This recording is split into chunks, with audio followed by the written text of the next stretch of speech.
By now it seems that all the major details have come out. On Saturday, 12th of August, the UniteTheRight rally was on its second day.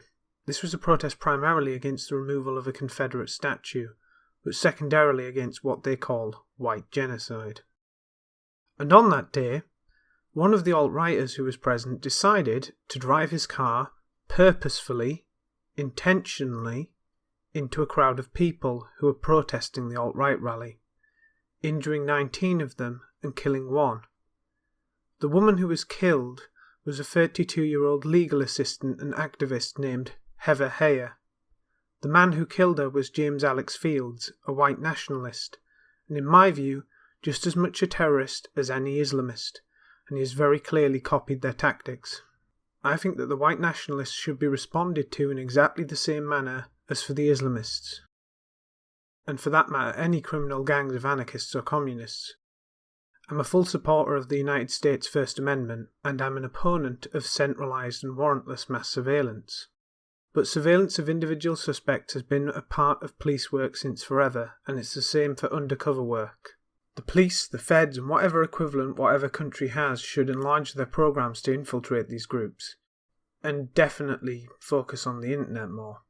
In America, the feds have a long history of infiltrating far-right groups, the FBI in particular, to the point that they've become extremely paranoid, and for a long time they've been paralysed.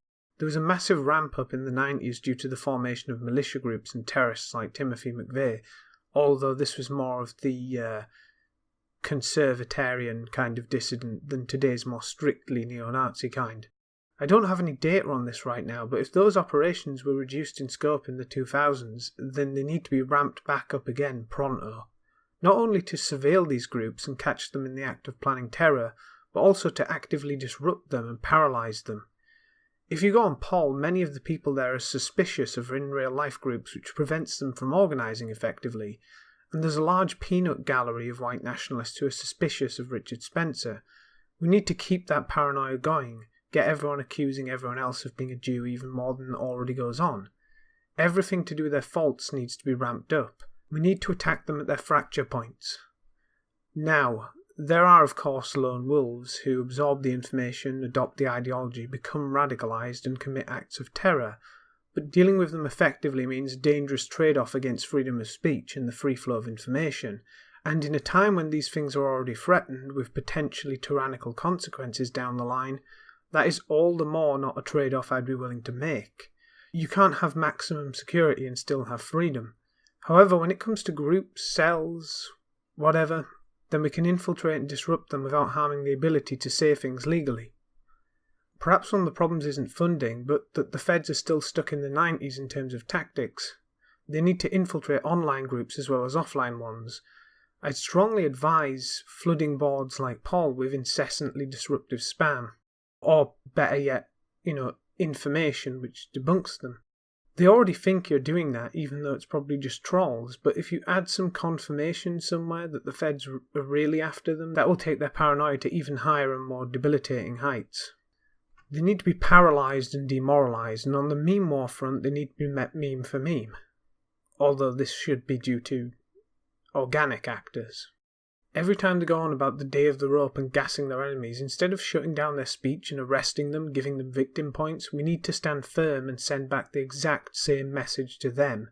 No, you are going to be hanging on the end of a rope if you actually try and take over the government.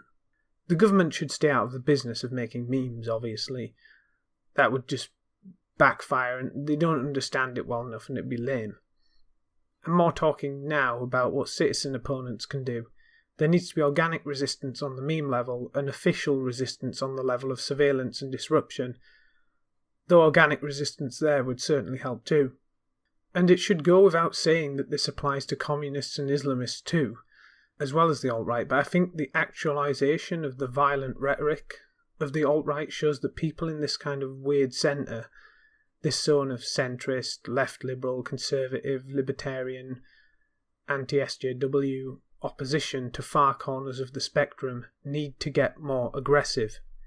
We can be extremists of the centre instead of wet rags and moderates. All the memes flung around, everything about fence-sitting and faux intellectualism hits hard when you confirm it with your behaviour. Take a stand. And if these groups, white nationalists, Islamists, communists, anarchists, etc., do manage to gain formal political power, then that is when the gloves must come off, and power must be responded to with violence. But we don't want that day to come easily.